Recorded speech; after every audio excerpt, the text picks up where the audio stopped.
दिल्ली विधानसभा चुनाव के लिए वोटिंग संपन्न हो चुकी है। अब एग्जिट पोल्स के नतीजों की बारी है। अब तक 8 एग्जिट पोल के नतीजे सामने आ चुके हैं। इनमें से 5 में बीजेपी को स्पष्ट बहुमत मिलता हुआ दिखाया गया है। जिन 5 सर्वे में बीजेपी को स्पष्ट बहुमत मिलता दिखाया गया, उनमें चाणक्य स्ट्रेटेजी, जेवीसी पोल, पीपुल्स इनसाइट, पोल डायरी, पी मार्क शामिल हैं। हालांकि मेट्रिज के एग्जिट पोल में बीजेपी और आप के बीच कांटे की टक्कर दिखाई गई है। इसके अलावा 2 एग्जिट पोल्स में आप को स्पष्ट बहुमत दिखाया गया है। माइंड ब्रिंक और वी प्रिसाइड ने आप की सरकार बनने का दावा किया है। दिल्ली विधानसभा चुनाव का एग्जिट पोल मेट्रिज, आपको 32 से 37 सीटें, बीजेपी को 35 से 40 सीटें, वहीं कांग्रेस को 0 से 1 सीट। चाणक्य स्ट्रैटेजी, आपको 25 से 28 सीटें, बीजेपी को 39 से 44 सीटें, कांग्रेस को 2 से 3 सीटें।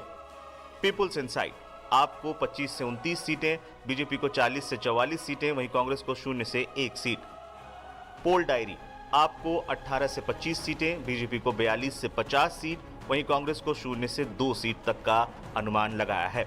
वहीं जेवीसी पोल ने आपको 22 से 31 सीटें, बीजेपी को 39 से 45 सीटें, वहीं कांग्रेस को 0 से 2 सीटें जीतने का अनुमान जताया है।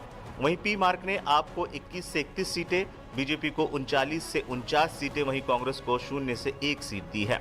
वी प्रिसाइड ने आपको 46 से 52 सीटें, बीजेपी को 18 से 23 सीटें और कांग्रेस को 0 से 1 सीट दी है। वहीं माइंड ब्रिंक ने आपको 44 से 49 सीटें, बीजेपी को 21 से 25 सीटें और कांग्रेस को 0 से 1 सीटें दी हैं।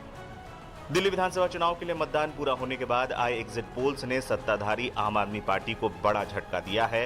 अब तक आए अधिकांश एग्जिट पोल ने अनुमान लगाया है कि 26 साल के लंबे अंतराल के बाद बीजेपी दिल्ली में सरकार बनाने जा रही है। दिल्ली विधानसभा में 70 सीटें हैं और बहुमत का आंकड़ा 36 है। हालांकि असली रिजल्ट तो 8 फरवरी को ही आएगा। पिछले 3 चुनावों पर नजर दौड़ाएं तो एग्जिट पोल आम आदमी की असली ताकत को सही तरीके से भांपने में असफल रहे हैं।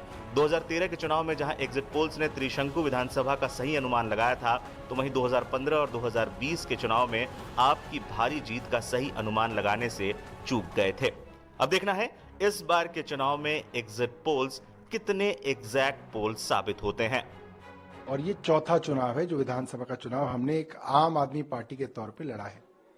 2013 के एग्जिट पोल ने हमें हराया, 2015 के एग्जिट पोल ने हमें हराया, 2020 में फिर हमें कम सीटों पे आंका गया और 2025 में भी पहले के हिसाब से हमारी सीटें कम दिखाई जा रही हैं।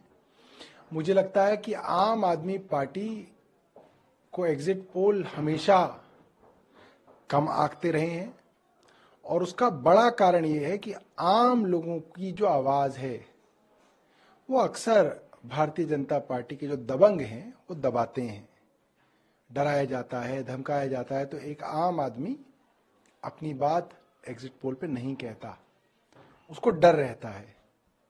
इसलिए तमाम एग्जिट पोल जब जब आम आदमी पार्टी का सर्वे करते हैं वो गलत पाए जाते हैं और आम आदमी पार्टी का वोट शेयर एग्जिट पोल से ज्यादा आता है। जितना मैंने आज पूरे क्षेत्र में अपने देखा, पूरे एरिया में मैं घूमा, जो लोगों का एक्सप्रेशन था, कोई विक्ट्री का साइन बना रहा था, कोई थम्स अप दिखा रहा था, कोई अपनी गाड़ी रोक के उतर के मुझे कह रहा था कि हमने आपको वोट दिया है, आपकी सरकार बन गई, इस बार फिर से आप आ गई। इस तरीके का जो माहौल है, मुझे लगता है कि वो एक साफ दर्शाता है कि एक बड़े बहुमत से, मैं मामूली बहुमत नहीं कह रहा, एक बड़े बहुमत से आम आदमी पार्टी की सरकार बनने वाली है और ये तमाम एग्जिट पोल जो हैं गलत साबित होंगे।